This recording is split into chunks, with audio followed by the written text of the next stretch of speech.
Friends, welcome to all. मैं हूं doctor Mohammad Ahmad और आज की इस वीडियो में मैं कुछ ऐसे रैपिड क्वेश्चंस का आंसर दूंगा जो कि अक्सर मुझसे जो है पूछे जाते हैं during the treatment from your side, means की पेशेंट की तरफ से।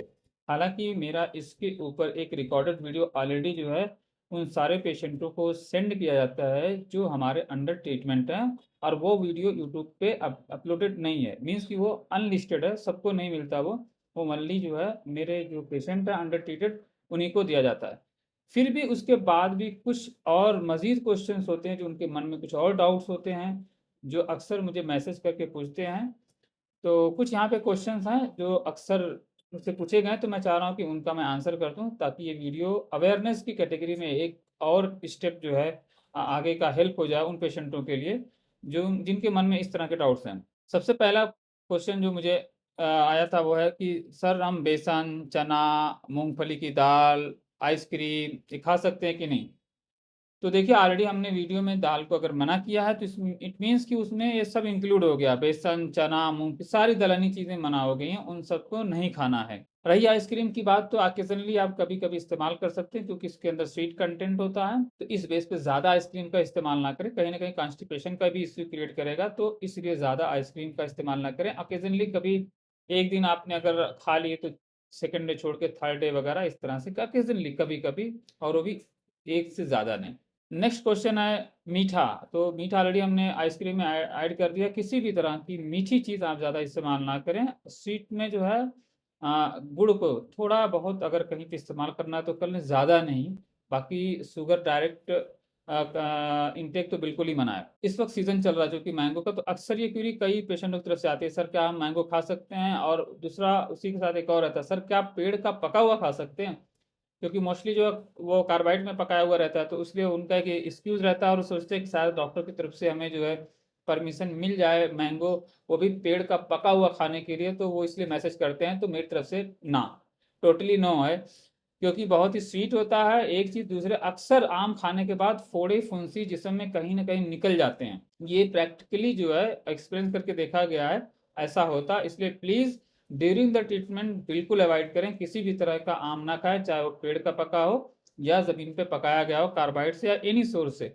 मीन्स आप आम को आपको आम खाना ही नहीं है, वो कोई भी सोर्स से पका हो या कैसा भी हो, आपको पका हुआ आम बिल्कुल नहीं खाना है। वहीं दूसरा क्वेश्चन रहेगा तो कच्चा, तो मैं पहले इन एडवांस आंसर देता हूँ, कच्चा आप थोड़ा मोड़ा कभी खा सकते हैं बट ज़्यादा नहीं, क्योंकि हमारे ट्रीटमेंट के दौरान होम्योपैथ में वैसे भी कच्चा प्याज, कच्ची लहसुन और खट्टे पदार्थ, स्ट्रॉन्ग स्मेल या स्ट्रॉन्ग या टेस्ट जो भी रहते हैं, उन सबको हम अवॉइड करने की सलाह देते हैं। जीन्स पैंट पहन सकते हैं? बिल्कुल नहीं पहन सकते हैं, क्योंकि टाइट होती है। हाँ, अगर आपकी फॉर्मल जीन्स है जो यानी कि नरम है, सॉफ्ट है और थोड़ा लूज है तो ठीक है। टाइट कपड़े किसी भी तरह से जो आपको नहीं पहनने हैं, या खास तौर से जिनका बीच का जो है थ्रेड जो होती है ना, जो बीच की लाइन होती है वो काफी मोटी होती है, रब करती है, उसमें रब करने के चांस बहुत रहते हैं, तो उससे आपका जो है वो बटक का जो एरिया का मिडिल एरिया है ना, उसमें वो जा करके ना रगड़ पैदा करेगी, तो जिससे आपको डिस्कम्फर्ट हो सकता है। इवन आप अगर अंडरवियर पहने तब भी वो कहीं ना कहीं एक मोटी सी जो है कहते हैं रस्सी की तरह से रहती है, जीन्स के बीच की जो लाइन होती है, तो उसे बिल्कुल भी नहीं पहनना है। ड्यूरिंग द ट्रीटमेंट आप जींस पैंट अवॉइड करें, और उसमें हीट लेवल भी बहुत ज़्यादा बढ़ जाती है। सर, क्रीम को गुदा मार के भीतर लगा सकते हैं? नहीं, बिल्कुल नहीं। हम किसी भी तरह के इंटरनल एप्लीकेशन को सिर्फ हम इतने ही रखते हैं जो बाहर तक हो, थ्रू आउट आप जो अपने हाथों से जो है स्प्रेड कर सके उतना ही। हाँ, किसी किसी को हम जब रिकमेंड करते हैं अंदर इंजेक्ट करने के लिए, वो बहुत सीवियर कंडीशंस में और फिशर के पेशेंटों में अक्सर कहा जाता है जिनको बहुत ज़्यादा पेन होता है, उसके लिए अलग हम उनको एज ए उनके सिम्टम के अकॉर्डिंग हम उनको पर्सनली गाइड करते हैं। और जनरल ओपिनियन की बात करें तो किसी भी पेशेंट को कोई भी तरह की क्रीम या कुछ भी अंदर पेनिट्रेट नहीं करना थ्रू आउट योर फिंगर, कि आप उस पर लगाए और अंदर पेनिट्रेट करके खूब अच्छे से इसको घुमा घुमा के लगा रहे हैं। याद रखिए, एनएस के मार्ग को जितना ही आप कम छेड़ोगे उतना ही कम परेशान रहेंगे। सर, बाल साफ करने के लिए शेविंग क्रीम यूज कर सकते हैं। किसी किसी को जो होता है वो सही से जमता नहीं ट्रिमर से और जो रेजर से शेव करने के लिए और कटने के, क्योंकि उनके जो है स्किन में कभी टैग बाहर रहते हैं या उनका फिस्टुले की ओपनिंग के मुंह जो थोड़ा सा ऊपर सेल रहते हैं, तो उस कंडीशन में अगर वो रेजर का या ट्रिमर का इस्तेमाल करेंगे तो थोड़ा हर्ट होने के चांसेस रहते हैं, कटने के चांसेस रहते हैं। ऐसा कई पेशेंटों में हुआ है और उन्होंने कंप्लेन की है और उन्होंने मुझसे परमिशन मांगी, तो हमने उनको अलाउड किया कि हाँ, आप शेविंग क्रीम का इस्तेमाल करके जो है उस पर्टिकुलर एरिया के बाल को रिमूव कर सकते हैं। रोटी में घी लगाकर खा सकते हैं? जी, खा सकते हैं। हमने अपनी डाइट में बताया कि किसी भी खाने को अच्छी तरह से कूच-कर, चबाकर आपको खाना है तो घी रोटी में घी लगा के खा सकते हैं। इवन कि जो है घी को आप अपनी सब्ज़ी वगैरह में भी डाल के खा सकते हैं। घी, गुड़, रोटी का मिक्सर करके भी आप खा सकते हैं, बट याद रखें ज़्यादा ना हो। 1 दिन में 1 स्पून जो होता है आई थिंक 5 ग्राम हो जाएगा। शायद कम ही हो, 2.5 ग्राम से हो या एमएल समझ लें।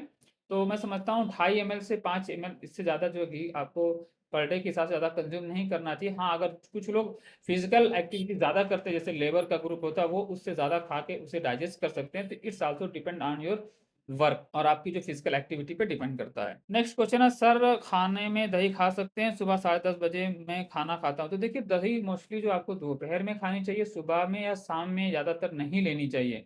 शाम में, रात में अक्सर दूध रिकमेंड किया जाता है और मॉर्निंग में ज़्यादातर मेरी डाइट में इसे बताया गया है वो फ्रूट्स वगैरह जो है, तो वो डिटेल्स डाइट ऑलरेडी हमारे पेशेंटों को जाती है, तो उस तरह से आप लें। दही खा सकते हैं, बिल्कुल अलाउ किया गया। लोग समझते हैं दूध का ही खाने से पच बनता है, तो मैं इसके बिल्कुल खिलाफ हूँ। हाँ, उसका टाइम आप रखें। और मैं अपने पेशेंटों को बताता हूँ कि किसी भी चीज़ का एक ही सिर्फ निगेटिव पार्ट मत देखिए, उसके प्लस एंड पॉजिटिव पार्ट को भी नोटिस करें कि इसके बेनिफिट्स क्या हैं। तो दही के आप जब बेनिफिट देखेंगे तो बहुत सारे बेनिफिट्स हैं और गट सिस्टम के लिए और ख़ास तौर से गट ब्रेन कनेक्शन में और स्ट्रेस में, एंजाइटी में भी दही बहुत हेल्प करती है। मूड को अच्छा रखती है, गट सिस्टम को अच्छा रखती है, गुड बैक्टीरिया का प्रोडक्शन बहुत अच्छा करती है। इसलिए जब किसी किसी को एंटीबायोटिक दी जाती है तो साथ में उसको ये भी रिकमेंड किया जाता है कि एक आप बाउल कम से कम दही दिन में इस्तेमाल करें। उससे आपका डाइजेशन बहुत अच्छा रहेगा, गट सिस्टम आपका बहुत हेल्दी रहेगा। लेकिन कोशिश करें दोपहर में खाने के बाद ले तो अच्छा रहेगा। उस जगह को साबुन से धोना है कि नहीं? मैं फिटकरी के पानी से धोता हूँ। नहीं, हम तो किसी भी तरह के साबुन को, डिटर्जेंट के किसी भी कंटेंट को हम अलाउड नहीं करते और ड्यूरिंग द ट्रीटमेंट हम खुद आपको एक्सटर्नल लगाने के लिए, यूज़ करने के लिए जो स्प्रे वगैरह देते हैं और क्रीम वगैरह देते हैं, तो आपको बस उन्हीं को लगाना है और उसी से जो है स्प्रे करना और उसको पोंछना भी नहीं, यानी क्लीन भी नहीं करना, क्योंकि वो स्प्रे खुद अपने आप में जो है एक तरह से जो है कहते हैं वो सैनिटाइजर का काम करता है, क्लींजिंग का काम करता है। तो फिर उसके बाद मजीद उसको किसी और पानी से धोने की ज़रूरत बनती ही नहीं है और इसलिए ना उसको आप किसी डिटर्जेंट के पानी से धोएं, ना किसी और तरह के, किसी और जैसे डिटॉल से हो गया, डिटर्जेंट से हो गया, साबुन से हो गया, शैम्पू से कुछ लगा लिया। हम हर तरह की चीज़ों को मना करते हैं, फिटकरी वगैरह किसी भी तरह की नहीं। हमने ट्रीटमेंट का जो पैक बनाया है वो इसीलिए बनाया है कि बहुत सारी जो है कॉम्प्लिकेशंस में वो अच्छा काम करे, साथ में जो है बहुत ज़्यादा पेशेंट को ऐसा बाउंड ना कर दें कि फिर उसकी लाइफ एकदम स्टक हो जाए। बहुत ज़्यादा हमने फ्री रखा है, खास तौर से जैसे कच्चा प्याज लहसुन खाने के लिए मोस्टली लोग मना करते हैं। हम कहते हैं आप सलाद में ही खाएंगे ना, इससे ज़्यादा तो खाएंगे, दिन भर बैठ के आप तो चबाएंगे नहीं। You will not eat these raw things in whole days, you will just eat during your food. जब आप ले रहे होंगे तो आप उस वक्त जो है कच्चे प्याज का सलाद में भी आप इस्तेमाल करेंगे। ऐसा भी नहीं खाली कच्ची प्याज ही खाए जा रहे हैं, खाना आप इसके साथ खा रहे हैं, अलॉन्ग विद खा रहे हैं, तो कोई बात नहीं है। बट बहुत ज़्यादा ना लें। खास तौर से गार्लिक आप ज़्यादा खा ही नहीं सकते कच्चा, आपको खुद ही डिस्कम्फर्ट और जलन पैदा कर देगा। लोग मोस्टली खाते भी नहीं है, तो उनको अवॉइड करना चाहिए। दवा कितने देर के अंतराल पर लेना है? तो ये हमने ऑलरेडी इन डिटेल जो है अपनी जो है मेडिसिन कैसे ली जाती है उसके लिए मैंने अलग से एक वीडियो बनाया जो मेरे पेशेंटों को जाता है, तो उनको मिल जाता है, तो उनको तो एक्सप्लेन करने की ज़रूरत ही नहीं है। तो उसमें तो सारा कुछ बता दिया गया है। बहरहाल वो अंतराल का आप कैसे लेना है वहाँ पे देख लीजिए। बाइक चला सकते हैं? बाइक से ऑफिस जाना होता है? जी, चला सकते हैं, लेकिन डिपेंड करता है आपकी सीवियरिटी लेवल कैसी है। अगर आप माइल्ड लेवल पे हैं तो चला सकते हैं। अगर मॉडरेट एंड सीवियर की कंडीशन में ज़्यादा जाते हैं तो फिर आपको इंटरवल लेकर के चलाना चाहिए। अगर आप कहीं लॉन्ग ड्राइव पे, अगर आप 10 टू 20 मिनट्स से आपकी ऑफिस से आपकी जो है डिस्टेंस है थ्रू द बाइक, तो नो प्रॉब्लम, आप जाएँ वहाँ। बट आप कोशिश करें कि आपका जो है आपकी सीट जो है वो कंफर्टेबल हो, कुशन टाइप में हो, ज़्यादा हार्ड सरफेस ना हो, तो आप इज़िली आसानी से बैठ सकें। और ऑफ़िस में भी जहाँ पे आप जिस चेयर का इस्तेमाल करें वहाँ स्टूल पे बिल्कुल नहीं बैठना, ये अपने मैं पेशेंटों को भी बताता हूँ। और कुछ लोग ज़्यादा कॉम्प्लिकेटेड रहते हैं तो उनका केस बहुत काफ़ी कॉम्प्लिकेटेड होता है, कॉम्प्लेक्स फिस्टुला या बहुत ज़्यादा पेन है, सीवियर लेवल है, स्किन टैग निकले हुए हैं, सूजन ज़्यादा है, तो उनको हम अलग से जो है उनके अकॉर्डिंग हम उनको गाइड करते हैं अपने पेशेंटों को किस तरह से आपको जो है मेंटेन करना है इसके लिए। बाकी चला सकते हैं। अगर किसी दिन खुदा न खास्ता आपको लॉन्ग ड्राइव जाना पड़ गया तो आप सपोज दैट आपने हाफ आवर अगर ड्राइव की तो फिर 10 मिनट के लिए आप रुक जाएं, कहीं वॉक कर लें, टहल लें, ताकि आपका ब्लड सर्कुलेशन अच्छा मेंटेन हो जाए और जो उस पर प्रेशर आप आया हुआ है वो रिलीज हो जाए, ताकि उसको भी जो है चांस मिल जाए थोड़ा सा रिलैक्स होने का। क्योंकि आप जब बैठते हैं पूरी बॉडी का जो है वेट आपके जो है उस एरिया पे आता है, तो इसलिए जो है आप उससे थोड़ा सा रेस्ट देने के लिए after 30 minute drive around 10 minutes you should have to take the rest so the muscle get relax. बेल खा सकते हैं? जी, खा सकते हैं। बेल बहुत एक हेल्दी चीज़ है, उसमें हल्का सा अगर थोड़ा सा कभी कभी जो होता है ये मीन कह सकते हैं कभी-कभी उसके अंदर जो है उसके बीच के जो है रस साइड पे आ जाते हैं, थोड़ा-सा वो तीखा भी हो जाता है। हालाँकि बेर अपने आप में जो स्वीट होता है, तो आप इसे पानी में घोल करके और मज़ीद आप स्वीट मिलाना चाहते हैं तो उसमें हल्का गुड़ डाल के भी आप उसका शरबत बनाएँ, इस्तेमाल करें। बेल बहुत ही बेहतरीन है और एक तरह से आईबीएस का भी बहुत अच्छा ट्रीटमेंट रहा है। जो लोग नहीं जानते हैं बता दूँ, इरिटेबल बाउल सिंड्रोम का एक बहुत ही बेहतरीन इलाज भी बेल है। कुछ दिन तक आप इसका इस्तेमाल करेंगे तो इस बीमारी से जो है आपको निजात मिल जाएगी। हालाँकि एलोपैथ इसको सीधे से नकार देती है कि इसका कोई उनके पास परमानेंट सॉल्यूशन या ट्रीटमेंट है। सुबह नाश्ते में खजूर खा सकते हैं? जी, खा सकते हैं बिल्कुल, लेकिन खजूर को हमारे हॉली प्रॉफेट सल्लल्लाहु अलैहि वसल्लम अलोंग विद द कुकुम्बर खाया करते थे। तो अगर आप उस तरह से खाएँगे थोड़ा मिस करके तो अच्छा है, क्योंकि अर्ली मॉर्निंग में बहुत ज़्यादा स्वीट चीज़ को प्रायोरिटी नहीं रहता, एक्सेप्ट कि फ्रूट को। मैं फ्रूट को प्रायोरिटी देता हूँ क्योंकि उसके अंदर फ्रैक्टोज़ होता है और नेचुरल स्वीटनर होता है, और बाकी जो है खजूर में भी नेचुरल स्वीटनर, लेकिन इंडिया में जो मोस्टली खजूर आपको मिलती है उसमें ज़्यादातर स्वीट कंटेंट कहीं न कहीं से होते हैं। खास तौर से गीली खजूर के नाम पे जो वेट होती है, एकदम भीगी होती है, उनको तो बिल्कुल नहीं खाना चाहिए, क्योंकि वो चीनी के ड्रम में से डुबो-डुबो कर निकाली जाती हैं। आप उन्हें खाएँगे तो पता चल जाएगा। अच्छी क्वालिटी की खजूर 300 से 500 के बीच में पर केजी की आएगी। उसे आप लें, उसको आप अगर कूच के चबा के खाते हैं तो थोड़ा-सा कुछ ब्रेकफ़ास्ट के बाद में एकदम फर्स्ट प्राइमरी में ना लें तो अच्छा, अगर लेते हैं तो दूध या कुकुम्बर के साथ लें तो ज़्यादा आपको हेल्थ बेनिफिट्स प्रोवाइड करेंगे। खजूर से पेट की कीड़ी वगैरह मर जाती हैं। बहुत अच्छा जो है एंटीऑक्सीडेंट और कंप्लीट फूड की कैटेगरी में खजूर आती है, याद रखिएगा। कोई नॉर्मल चीज़ नहीं, बहुत हेल्दी है, बट अर्ली मॉर्निंग एकदम मैं कभी-कभी मना करता हूँ। इसके आप अगर कुकुम्बर या दूध के साथ लेंगे तो बहुत अच्छा रहेगा। 1 कप दूध लेंगे तो भी काफ़ी हो जाएगा, अगर आपको टॉलरेंस नहीं है तो। बैंगन का सब्ज़ी खा सकते हैं, कभी-कभी खाएँ। थोड़ा बादी चीज़ें आप अवॉइड किया करें, जैसे पोटैटो है, मैं मना करता हूँ, और बैंगन भी है, अरुई है, इस तरह की जो चीज़ें हैं वो थोड़ा-सा आप अवॉइड करें, ज़्यादा ना लें। अगर आप में बन रही है तो किसी और सब्ज़ी के साथ अलोंग विथ तो ठीक है, बट एलोन जो है बैंगन को ज़्यादा आप ना लें। काजू खा सकते हैं, तो काजू देखिए ड्राई फ्रूट की कैटेगरी में आता है, और मेरी वीडियो में इसके बारे में ऑलरेडी एक्सप्लेन किया गया है कि ड्राई फ्रूट्स को आपको कितना भिगाना है, कैसे भिगाना और किस तरह से खाना है, तो वो पेशेंटों के लिए, तो पेशेंट जाके वहाँ देख सकते हैं। बट बहरहाल अगर ये वीडियो कोई दूसरा देख रहा है तो उसके लिए है कि ड्राई फ्रूट कम से कम 6 से 8 घंटे अगर भीगे हों, उसके बाद आप इस्तेमाल करेंगे तो ज़्यादा आपको हेल्थ बेनिफिट देंगे। बट उनमें जो है बादाम जो होता है एलिमेंट, उन्हें तो मस्ट एंड कंपल्सरी भिगाना, बट अखरोट आप डायरेक्टली कभी-कभी थोड़ा-सा ले सकते हैं। काजू भी इसी कैटेगरी में आता है, मुनक्का है, किशमिश है, ये भी ड्राई फ्रूट की कैटेगरी में आते हैं। इसे आप कभी थोड़ा बहुत ले सकते हैं, लेकिन पिस्ता हो गया, ये भी कभी एक आध दो पी सकते हैं, लेकिन एलिमेंट को खास तौर से जितना आप बारीक पीस करके लेंगे उतना ज़्यादा वो हेल्थ बेनिफिट देगा। वरना हेल्थ बेनिफिट तो इसके अंदर है, बट वो रॉन्ग वे तरीके से नहीं लिया गया। अगर आप इसको इंटेक करेंगे तो फिर आपको वो हेल्थ बेनिफिट नहीं प्रोवाइड करेगा जो आप एक्सपेक्ट करते हैं। तो ड्राई फ्रूट हमेशा याद रखें। उसमें अंजीर भी है, अंजीर भी बहुत ज़्यादा अच्छा हेल्थ यानी बेनिफिट प्रोवाइड करती हैं। उसके काफ़ी हेल्थ बेनिफिट हमारे हाली प्रोफेसर सुन्नत में से, सुन्नत ग़िज़ाओं में शामिल है वो। तो उसे भी लेने का तरीका, अगर आप भिगा कर लेते हैं, जैसे सुबह भिगाए शाम लें, शाम भिगाएँ तो सुबह लें। इसी तरह से कोई भी ड्राई फ्रूट अगर आप उसे सुबह भिगाते हैं शाम लें, शाम भिगाएँ सुबह लें, तो आपको कभी वो नुकसान नहीं देंगे, क्योंकि वाटर इनरिच होने के बाद उसे ईज़ी टू डाइजेस्ट होना आसान हो जाता है और ईज़िली वो डाइजेस्ट चीज़ें हो जाती हैं। तो इस वीडियो में इतना ही क्वेश्चन था, इसको मैंने कवर किया है। इंशाअल्लाह और भी मज़ीद क्वेश्चन आपके अगर इन फ्यूचर आएँगे तो मैं उनको कवर अप करूँगा एज़ ए जो है क्वेश्चन आंसर के बेस पे। होम्योपैथिक मेडिसिन्स को जो लोग खाते हैं उन्हें थोड़ा स्ट्रॉन्ग स्मेल, स्ट्रॉन्ग ऑडर जो भी है उससे अवॉइड करना चाहिए। बहुत ज़्यादा खुशबू वगैरह का इस्तेमाल नहीं करना चाहिए, बहुत ज़्यादा परफ्यूम, डिओड्रेंट वगैरह का इस्तेमाल नहीं करना चाहिए। साथ ही साथ जो है बहुत खट्टी चीज़ें, बहुत तुरश-अशियाँ जिसे हम कहते हैं, बहुत ज़्यादा मीठा और बहुत ज़्यादा तीखा, ये सारी चीज़ें थोड़ी-सी अवॉइड करनी चाहिए। ख़ास तौर से बहुत ज़्यादा खट्टी चीज़ों को अवॉइड करना चाहिए। अल्कोहल कंज़म्पशन बिल्कुल नहीं करना चाहिए। टोबैको वगैरह तो वैसे भी सबको पता है, स्मोकिंग वगैरह very dangerous to the health है, तो बिल्कुल नहीं खाना चाहिए। ड्यूरिंग द ट्रीटमेंट तो और अवॉइड करना चाहिए, ताकि आपको इस मेडिसिन्स के जो बेनिफिट्स हैं वो पूरी तरह से मिल सकें, और मेडिसिन को जल्दी से जल्दी आप जो खा कर के अपनी बीमारी को ट्रीट कर लें, और जो है आपका ये प्रोसेस लॉन्ग होने की जगह शॉर्ट हो जाए। जितना आप परहेज़ करेंगे, और परहेज़ ये तो ऐसा परहेज़ नहीं है, ये तो आपकी रिस्पॉन्सिबिलिटी है कि आप ऐसी किसी भी चीज़ का कंज़म्पशन ना करें जो आपकी हेल्थ के लिए नुकसान है। सिंपल सी बात है।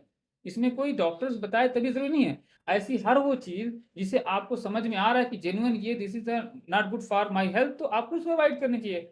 इवन कुछ लोग टॉलरेंस होते हैं किसी चीज़ के लिए, किसी किसी चीज़ को किसी को खाने के बाद अवर्सन हो जाती है, तो जब तक उससे अवर्सन हो रही है तब तक आपको उसको अवॉइड करना चाहिए, और एक हेल्थ प्रोफेशनल से कंसल्ट करना चाहिए कि सर मैं दाल खाता हूँ तो मुझे ये हो जाता है, मैं मीट खाता हूँ तो मुझे ये हो जाता है। तो ये एलर्जिकल कंडीशन अगर किसी को हाइपर सेंसिटिव किसी फूड से है, तो ही और she must have to consult with the doctor to get the solution कि क्या करें हम कि ताकि ये चीज़ों का भी मैं आनंद ले सकूँ। तो ये तो एक हेल्थ एडवाइस हुई। लेकिन जो चीज़ें आप ऑलरेडी जानते हैं कि जैसे सिगरेट है, टोबैको है, वाइन है, और बहुत ज़्यादा मीट का कंज़म्पशन है, ये सब आपको अवॉइड करना चाहिए। इसका जो है रेशियो, मैं तो कहता हूँ कि बाकी ये चीज़ें धूम्रपान वाली तो टोटली बंद कर देनी चाहिए, लेकिन मीट वगैरह तो मैं कह नहीं सकता कंप्लीटली बंद कर देना चाहिए, लेकिन उसको जो है एक लिमिटेड कहते हैं ना डोज़ लेनी चाहिए, बहुत ज़्यादा नहीं लेनी चाहिए। तो वो भी हेल्थ प्रोफेशनल की एडवाइस मिलेंगे तो ज़्यादा अच्छा है। अगर आपकी फिजिकल एक्टिविटी ज़्यादा है तो ज़ाहिर सी बात वो आप ज़्यादा अच्छे से डाइजेस्ट कर सकते हैं, और अगर नहीं है तो फिर आपको कॉम्प्लिकेशंस होगी। खास तौर से ये वीडियो चूंकि फिस्टुला के लिए, तो ऐसे पेशेंटों के लिए तो मेरी तरफ से बिल्कुल भी ना है, क्योंकि ये स्पेसिफिक वीडियो ही जो फिस्टुला फिशर और पाइल्स के पेशेंटों के लिए ही बनाई गई और उन्हीं के क्वेश्चन थे। तो ये दूसरे लोग बिल्कुल ना समझे कि हम तो गोश्त खा के सब हजम करते हैं तो हमें कैसे गलत हो सकता है। तो बिल्कुल आपके लिए नहीं है, ये मेरे उन पेशेंटों के लिए वीडियो एज ए जो है एक तरह से गिफ्ट है, जो कि क्वेश्चन इस तरह का करना चाहते हैं या जो कर चुके हैं उनके लिए ये वीडियो उनके लिए एक मार्गदर्शन का काम करेगी, और इसे फॉलो करके वो अपनी बीमारी को जल्द से जल्द ठीक कर सकते हैं। आपके जिस तरह की भी अगर सवाल हो कुछ हो तो प्लीज़ मुझे या तो कमेंट में करें अगर क्वेश्चन है, या तो फिर मुझे व्हाट्सअप कर दें। प्लीज़ डायरेक्ट डोंट कॉल, मैं बहुत बिजी रहता हूँ आप लोगों के आशीर्वाद से, आप लोगों की दुआओं से। तो डायरेक्ट कॉल करने में जो थोड़ी सी समस्या हो जाती है, किसी तरह का क्वेश्चन है तो आप प्लीज़ मैसेज ड्रॉप किया करें, तो उससे जो है आपको सोल्यूशन मिलेगा। जैसे मुझे टाइम मिलेगा इंशाल्लाह मैं उनका आंसर ज़रूर दूँगा। बट लेकिन अगर नया पेशेंट है, कोई ट्रीटमेंट लेना चाहता है कंप्लीट, तो वो प्लीज़ जो है फ्री कंसल्टेशन ना कराएँ, क्योंकि मैं एक पेड कंसल्टेंट हूँ तो हमारे कंसल्टिंग कंपल्सरी है, अगर आप इन डिटेल कुछ बात करना चाहते हैं। बट अगर एक दो क्वेश्चन आपके कोई रैपिड है तो इंशाल्लाह मैं उनका free answer by the text, by the voice या बाय आपकी कॉल पे कर दूंगा। बट होल कंप्लीट आप चाहते हैं कि हमको जो एडवाइस चाहिए, तो प्लीज़ उसके लिए आप अपॉइंटमेंट इस नंबर पर जो है आपको स्क्रीन पर नजर आएगा, इस पर भी बुक कर सकते हैं, या आप डिस्क्रिप्शन बॉक्स में दिए गए उस पर भी बुक कर सकते हैं। अल्हम्दुलिल्लाह बाय द ग्रेस ऑफ अल्लाह सुब्हानहू व तआला इस वक्त फिस्टुला के ट्रीटमेंट के बारे में मेरा वीडियो यूट्यूब पे सबसे ज़्यादा अपलोडेड है। अपलोडेड मीन्स क्या, मैं समझता हूँ किसी के चैनल पे चाहे मिलियन सब्सक्राइबर हो, उन्हें ठीक हुए पेशेंट का आपको वीडियो या ऑडियो फॉर्म में उतना नहीं मिलेगा जितना मेरे चैनल पे मिलेगा। आप इसे जाकर यूट्यूब पे चेक कर लें। अल्हम्दुलिल्लाह कुछ पेशेंटों की जुबानी मुझे मेरे पे फिशुला ट्रीटमेंट पैक को नंबर 1 डिक्लेयर किया गया है। ये मैं क्रेडिट अपने ऊपर नहीं लेता हूँ, ये थ्रू द पेशेंट दिया गया है। और बट इतना अल्हम्दुलिल्लाह कॉन्फिडेंस इतना हो चुका है कि हाँ, मेरे द्वारा दी गई मेडिसिन का जितना रिजल्ट लोगों को मिल रहा है, जितना मैं अपनी दवाओं से ऑपरेशन से लोगों को बचा चुका हूँ अब तक मेडिसिन और डाइट के जरिए पे, अभी तक किसी डॉक्टर ने अगर किया है तो प्लीज़ वो यूट्यूब पे अपलोड करें ताकि लोग दुनिया जाने, उनसे हेल्प कर सकें। बट मेरी जानकारी में मुझसे ज़्यादा किसी का अब तक का ऑडियो और वीडियो फॉर्म में अपलोडेड ठीक हुए पेशेंटों का नहीं है। इंशाल्लाह आपकी खिदमत में और भी बहुत सारे लोगों का जो ठीक हो चुके हैं, वीडियो बहुत सून आने वाला है with proof. Thanks for watching, see you in the next video.